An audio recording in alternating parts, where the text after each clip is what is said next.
કારણોની વિગતો લઈશું સહયોગી આરતી મહેતા પાસેથી। આરતી, સોના ચાંદીમાં ક્યાંથી સતત તેજી જોવા મળી રહી છે અને આ તેજીના કારણો સોના ચાંદીમાં રિટર્નનો ચાર્ટ શું દર્શાવી રહ્યો છે?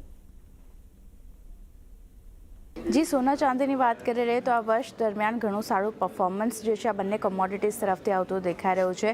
तेजीना कारणोनी बात करी लईए अने परफॉर्मन्स केवुं रह्युं छे तेना पर नजर करी लईए तो सौथी पहेला चांदी कया फेक्टर्स अहींया असर करी रह्या छे एना पर नजर करी लईए तो ट्रम्प तरफथी अहींया टेरिफ लागी शके बजारने एवी आशा बनती देखाई रही छे अने कारणे चांदीनी किंमतो वधी रही छे। साथे कॉमेक्स अने एलएमई थी सप्लाय ओછી છે, सप्लाय अहींयाथी નથી જોવા મળતી અને બજારમાં અત્યારે વાત કરી લઈએ તો ફેક શોર્ટેજ અહીંયાથી બન્યું છે એને કારણે એક અસર જે છે પોઝિટિવ સાઇડ પ્રાઇસ પર આપણે જોઈ રહ્યા છે। યુએસએ ક્રિટિકલ મેટલમાં સિલ્વરને ઉમેર્યું છે, ચાંદીનો ઉમેરો કરવામાં આવ્યો છે, એને લીધે ફોકસ બની રહ્યું છે। 1 જાન્યુઆરી 2026 ચીન એક્સપોર્ટ પર પ્રતિબંધ લગાવ્યો છે એટલે એક્સપોર્ટ પણ અહીંયા ઓછો આપણને થતો જોવા મળશે।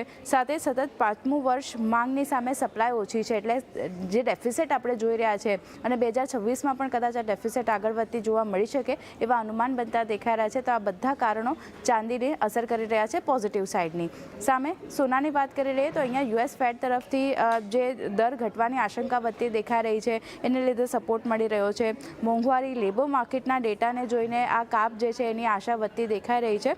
સાથે બજારની નજર આવતીકાલે જે જીડીપીના ડેટા આવવાના છે એના પર ખાસ બનેલી છે કે એ ડેટા કઈ રીતના આવતા જોવા મળશે। આ સાથે જ વેનેઝુએલા અને અમેરિકા વચ્ચે જે તણાવ વધી રહ્યો છે કારણ કે યુએસ સતત વેનેઝુએલા પર નવી કાર્યવાહી કરી રહ્યું છે તો ભૌગોલિક તણાવ વધી રહ્યો છે એને કારણે સોના ચાંદી બંનેમાં જુઓ સેફ હેવન ડિમાન્ડની ખાસી એવી અસર આપણને બનતી દેખાઈ રહી છે।